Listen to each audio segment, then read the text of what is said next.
The first of 3 points has already been taken. There were 7 kidnapped people who were alive. Now there are 13 others who are also alive, which I will show you on the screen. This is what you see. These are the helicopters that, like the kidnapped people who are alive, have already been received by the Red Cross. They have already been handed over to the Israeli army and are now on their way to board the helicopters and be taken to Israeli hospitals. But I want to show you what is the second location, which is where the other hostages are.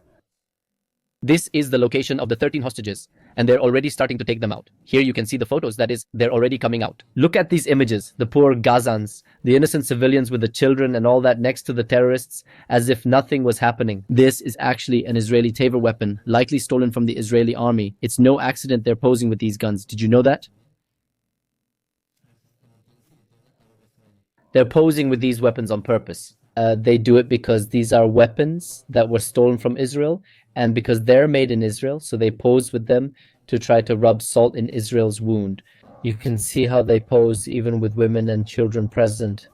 They've exploited everything to get the most from their people, causing Westerners' hearts to melt. So, here we see that they are already being handed over by the Red Cross, arriving to take the 13 remaining hostages from the second location. So we can also see how it's full of civilians. And the images that melt the hearts of many in the West without them knowing the context. People don't understand why Gaza turned into rubble, and the reason is because they themselves started a war against us.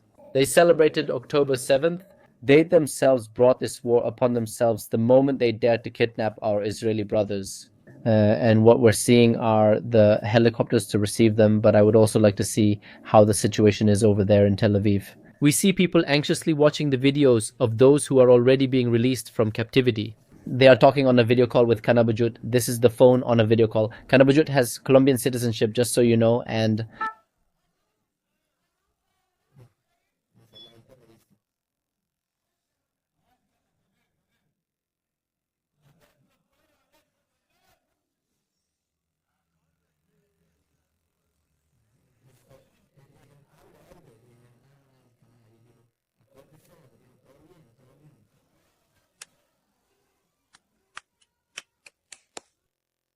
he said, "I love you" in Spanish, right? My love, do I love you? It's because Kanabajut's wife is from Colombia. Did you know Kanabajut's wife is from Colombia? You can see it here. Thank you very much.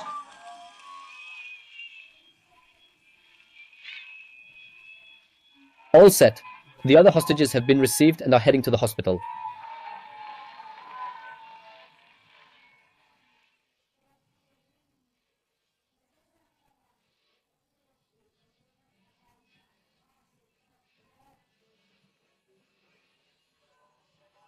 All set.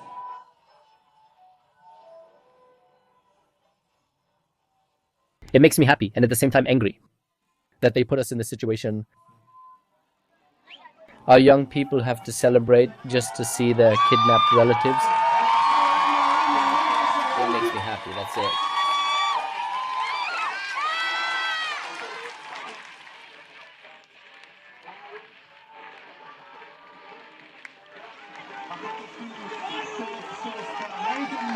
There you have a blessing, they said. The blessing that it's like God allowed us to reach this moment. I mean, now at another time, everyone will meet. Let's see how they're arriving on the way.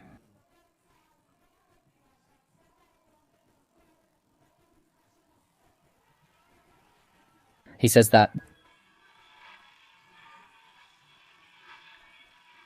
they're saying that the Red Cross is going to pick up another 13 hostages. At one of the 3 locations, I remind you, there were 3 locations where they were distributed, and the other 13 are being recovered at the next location. What breaks my heart is seeing our Jewish brothers jumping for joy over a war we didn't ask for. We didn't ask for this. We have to jump for joy because finally our kidnapped brothers are being returned to us.